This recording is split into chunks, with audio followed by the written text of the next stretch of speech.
নমস্কার বন্ধুরা, mobile trading Bangla চ্যানেলে আপনাদের সবাইকে স্বাগত। আশা করি আপনারা সবাই ভালো আছেন।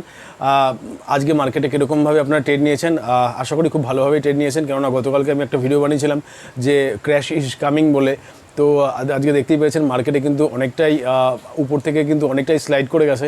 তো যারা যারা ট্রেড নেওয়ার অতি অবশ্যই নিয়েছেন, কিন্তু ম্যাক্সিমাম লোকেরা কিন্তু ভিডিওটা দেখেননি বা হয়তো তাদের কাছে এসে পৌঁছায়নি, কারণ আমি সবে নতুন বলে তাই হয়তো ইউটিউব আপনাদের কাছে সেটা পাঠায়নি।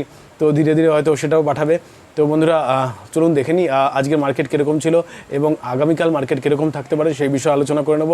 আর তার আগে একটা গুরুত্বপূর্ণ একটা নোটিফিকেশান এসছে সেবির পক্ষ থেকে, যে সেবি বলেছে যে ওরা একটা মিটিং করেছে, মিটিংয়ের মাধ্যমে এইটা ডিসিশন নিতে চাইছে যে আমাদের যে রিটেল পার্টিসিপেন্টদের না প্রচুর পরিমাণে লস হচ্ছে, সেই বিষয়ে ওরা কিছু একটা করতে চাইছে। ওরা বলতে চাইছে যে মার্কেটে যে ম্যানিপুলেশনটা হচ্ছে সেই ম্যানিপুলেশনটা যেন কোনো রকমে আটকানো যায়, সেই জন্য তারা একটা ডিসিশন নিচ্ছে। সেই ডিসিশনটা বলতে চাইছে যে মার্কেটে যে লট সাইজগুলো রয়েছে সেই সাইজটা কিন্তু প্রচুর পরিমাণে হাই করতে চলেছে, ওরা প্রাইসিং খুব হাই করতে চলেছে।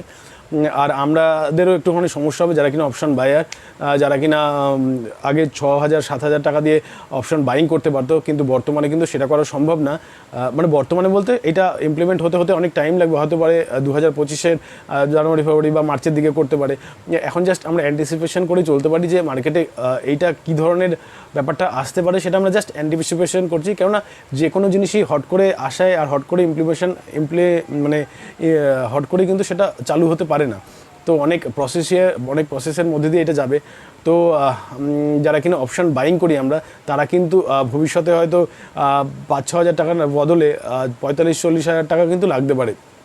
সেখানে হতে পারে অনেকে অপশান বায়াররা কিন্তু পিছনের দিকে হেঁটে চলে যাবে।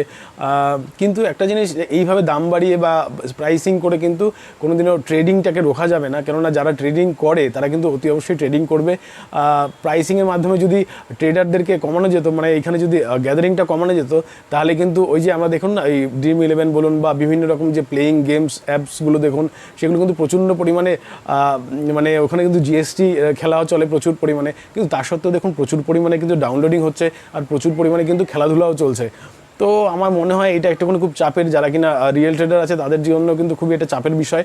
তো সেটা দেখা যাক ভবিষ্যতে কীরকমভাবে সেবি সেটা রেগুলেশনটা আনে, তো সেই বিষয়ে পরে একদিন আলোচনা হবে। তো বর্তমানে আমি যেটা বিষয়ে অ্যাকচুয়ালি আলোচনা করতে চাইছি সেটা হচ্ছে আজকের মার্কেটটা কীরকম আছে, সেটা আগে কীরকম ছিল সেটা একবার আলোচনা করে নিই। তো বন্ধুরা, আজকে দেখেছেন মার্কেট কিন্তু উপর থেকে অনেকটা পরিমাণে স্লাইড করেছে। কখনো মনে হয়েছিল যে 24,000 সেই লেভেলটাতেও কিন্তু টেস্ট করতে পারে, 24,142 পর্যন্ত মনে হয় লো লাগিয়েছে। তারপরে কিন্তু আবার খুব সুন্দরভাবে একটা উপর দিকেও আপসাইডেও গিয়েছে। আমি এই ক্ষেত্রে নিফটির ক্ষেত্রে বলবো যে একটু ট্রেড নেওয়াটা বিশাল চাপের হয়ে গেল আগামী দিন। যারা কিনা এই মাসটাতে, মানে 1 জুলাই থেকে আজ পর্যন্ত 10 তারিখ পর্যন্ত যারা কিনা প্রফিট রেখে দিয়েছেন, প্রফিট করেছেন, আমি মনে করি তারা একটু ধীরে সুস্থে চলুন, তারা প্রফিটটাকে বজায় রাখুন। মার্কেট কিন্তু আরও হয়তো স্লাইড করলেও করতে পারে, বা হতে পারে বাজেটের পর স্লাইড করলো, বা বাজেট পর্যন্ত হয়তো মার্কেট এই জায়গাটাতেই ভোলাটিলিটি বজায় রাখলো, বা ধীরে ধীরে মোমেন্টাম কিন্তু একদমই নেই বলতে পারেন। আর ব্যাঙ্ক নিফটির ক্ষেত্রে আমি বলবো ব্যাঙ্ক নিফটি কিন্তু অনেকটাই স্লাইড করেছে উপর থেকে, আর নিচের দিকে কিন্তু অনেকক্ষণ সাস্টেন করার পর 200 লেভেলটা মানে 52,200 পর্যন্ত গিয়েছে, যেখানে কিনা যদিও বেশি একটা পয়েন্ট না, উপর থেকে দেখতে গেলে কিন্তু নিচের থেকে ম্যাক্সিমাম হচ্ছে 100-150 পয়েন্টের মধ্যেই কিন্তু চলাফেরা করেছে মার্কেট ব্যাঙ্ক নিফটি।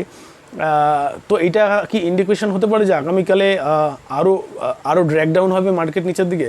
তো সেই বিষয়ে আমরা একটুখানি আলোচনা করব, চার্ট একটুখানি আলোচনা করে নেব। চলুন দেখে নেওয়া যাক নিফটির চার্টটা কী বলছে, সেই বিষয়ে আগে আমরা একটুখানি আলোচনা করে নিই। হ্যালো ফ্রেন্ডস, আমরা কিন্তু নিফটির ডেলি টাইম ফ্রেমে চলে এসেছি। ডেলি টাইম ফ্রেমে নিফটিকে কীরকম দেখাচ্ছে সেটা একবার দেখে নিই। ডেলি টাইম ফ্রেমে কিন্তু আমরা দেখুন বন্ধুরা, দেখতে পাচ্ছি যে মার্কেট কিন্তু উপর থেকে কিন্তু প্রচণ্ড পরিমাণে নিচের দিকে স্লাইড করেছিল, যেখানে কিনা হাই আজকে বা ওপেন হয়েছিল হচ্ছে আপনার 24,459। ওখান থেকে কিন্তু মার্কেট কিন্তু একদম মানে ধপাস করে নিচে পড়েছে 24,142 পর্যন্ত।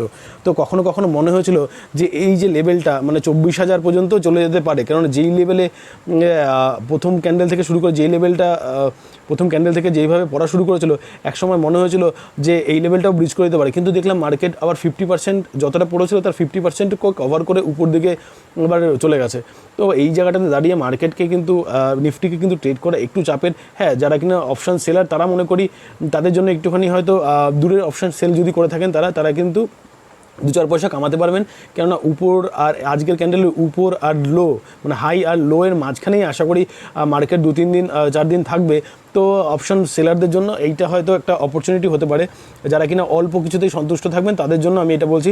আর অপশন বাইং কিন্তু এখানে কিন্তু খুব রিস্কি হয়ে যাবে, কেননা মার্কেট কখন কীরকম রূপ নিচ্ছে আজকে তো ঠিক আছে, কিন্তু আগামীকাল কী করতে পারে সেইটা, আচ্ছা আগে আমরা সেটা আগে দেখে নিই 15 মিনিটের টাইম ফ্রেমে যে মার্কেট আগামীকাল কীরকম থাকতে পারে।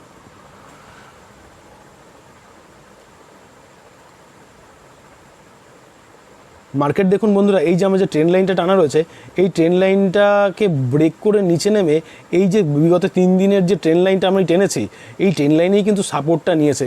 সাপোর্ট নিয়ে এইখানে আবার রিটেস্টও করেছে, রিটেস্ট করে কিন্তু উপর দিকে গিয়েছে। বন্ধুরা এইখানেই কিন্তু খুব একটা বড় মুভমেন্ট আমি দেখতে পাচ্ছি না, এই জায়গাটাতে খুব একটা বড় মুভমেন্ট দেখতে পাচ্ছি না। মার্কেট হতে পারে আগামী 2-3 দিন হয়তো এই সমস্ত রেঞ্জের মধ্যেই কিন্তু কাটিয়ে দিতে পারে। এই জায়গাটাতে অপশন সেলারদের জন্য অপরচুনিটি থাকতে পারে, কিন্তু হতে পারে মার্কেট যখন কিনা একটা লো লাগায় না, সেটার কোনো না কোনো কারণও থাকে। ভবিষ্যতে হতে পারে মার্কেট এই লেভেলটাকে আরও ব্রিজ করতে পারে, তো সেইটাও সব কিছু দেখে নিতে হবে। তো মার্কেট যদি এই লেভেলের নিচে যদি ওপেন হয়, ধরুন বাই চান্স মার্কেট এই নিচে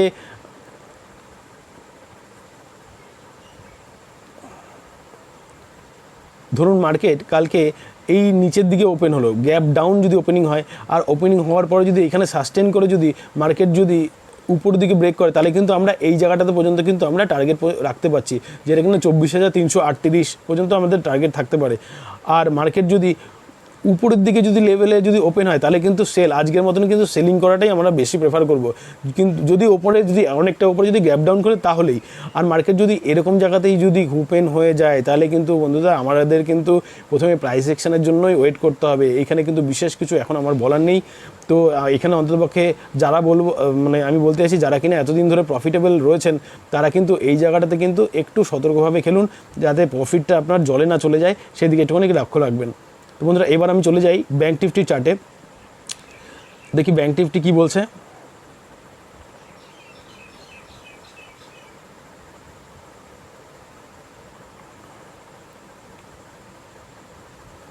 প্রথমে আমরা ডেলি টাইম ফ্রেমে চলে যাই ব্যাঙ্ক নিফটির। ডেলি টাইম ফ্রেমে আমরা ব্যাঙ্ক নিফটি দেখছি যে একটা খুব গুরুত্বপূর্ণ যে একটা সাপোর্ট, সেই সাপোর্টও কিন্তু আজকে আসেনি, যে এখানে কিনা 52,000 একটা খুব গুরুত্বপূর্ণ সাপোর্ট ছিল। আমরা ভেবেছিলাম যে 52,000 অন্ততপক্ষে আসবে, বা 51,900 সামথিং আসবে। তো সেই জায়গাটাতে কিন্তু মার্কেট আজকে কিন্তু ব্রিজ করলো না, কিন্তু এইটা কিন্তু গতকালের তার আগের দিনের যে ক্যান্ডেলটা, যে রেড ক্যান্ডেলটা আমরা দেখতে পাচ্ছেন, এই রেড ক্যান্ডেলটাকে কিন্তু ব্রিজ করে দিয়েছে নিচের দিকে। সেই জন্যই কিন্তু আমরা একটা ছোটো দিকে একটা কিন্তু ট্রেড পেয়েছি। ঠিক আছে, আগামীকাল কীরকম মার্কেট ওপেন হতে পারে, কালকে কীরকম ওপেন হবে, সেই হিসাবে কিন্তু আমাদের কিন্তু মানে প্রাইস অ্যাকশন অনুযায়ী দেখতে হবে।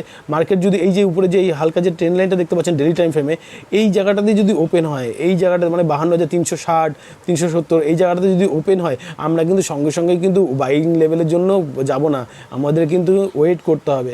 বা হতে পারে মার্কেট দেখুন একটা মানে যেটা আপনি ভাবছেন তার উল্টো দিকে কিন্তু মার্কেট ম্যাক্সিমাম দিন ট্রেড করে থাকে। তো হতে পারে কালকে এখান থেকে হয়তো ট্রেনে তুলে দিল উপর দিকে, কিন্তু আমরা কেন ওরকমভাবে ফালতু ট্রেড নিতে যাবো বলুন?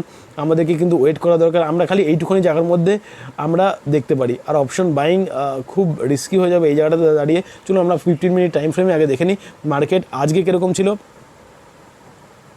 মার্কেট দেখুন প্রথম দিকে একেবারে উপরে কিন্তু ওপেন হওয়ার সঙ্গে সঙ্গে কিন্তু মার্কেট একটা বিশাল বড় একটা ক্যান্ডেল করেছে, যেখানে কিনা হাই লাগিয়েছিল, মানে ওপেন হয়েছে 52,607, 52,528 ওপেন হয়েছে, আর সেই ক্যান্ডেলটা লো হয়েছে 52,182, মানে প্রায় 400 পয়েন্টের একটা মুভমেন্ট, 400 পয়েন্টের একটা ক্যান্ডেল 15 মিনিট টাইম ফ্রেমে 400 পয়েন্টের ক্যান্ডেল কিন্তু কম নয়।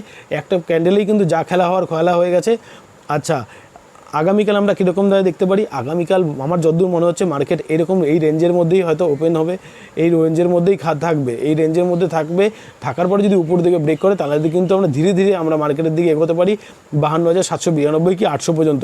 কিন্তু মার্কেট যদি এই লেভেলটা যদি ব্রিজ করে দেয় কোনো রকমভাবে, যদি 52,000 যদি ব্রিজ করে, মার্কেট কিন্তু একটা বড়সড় টার্গেট ওপেন হয়ে যাবে, যেখানে কিনা আমরা 51,183, 51,180 এই লেভেল পর্যন্ত দেখতে পারি বন্ধুরা। মার্কেট যদি এই লেভেলে যদি ওপেন হয়, যদি এই সমস্ত জায়গাতে যদি ওপেন হয়, মার্কেট যদি এই সমস্ত জায়গাতে যদি ওপেন হয় তাহলে কিন্তু আমাদের কিন্তু ট্রেড নেওয়ার কোনো দরকার নেই, কারণ মার্কেট এই জায়গাটা কিন্তু নো ট্রেড জোনের মধ্যে চলে যাবে। এই জায়গাটা কিন্তু আমাদের খুব দেখে শুনে খেলতে হবে, খুব দেখে শুনে। নতুন ট্রেডাররা যারা কিনা নিউ কামার তারা কিন্তু ট্রেড নিতে যাবেন না ফালতু ফালতু, আপনাদের মানে অপশন বাইং তো অতি অবশ্যই করবেন না, করলে কিন্তু আপনাদের কিন্তু এসএল হওয়ার সম্ভাবনা প্রচুর পরিমাণে থাকবে। তো বন্ধুরা, ভিডিওটা কেমন লাগলো অতি অবশ্যই জানাবেন, আর আপনাদের যদি কোনো কোশ্চেন থাকে অতি অবশ্যই কমেন্টস করে জানাবেন, আর ভালো লেগে থাকলে অতি অবশ্যই একটা লাইক, শেয়ার আর সাবস্ক্রাইব করবেন। মোবাইল ট্রেডিং বাংলা চ্যানেলটা আপনাদের আমার চ্যানেল, তো একটুখানি সঙ্গে থাকবেন। ধন্যবাদ।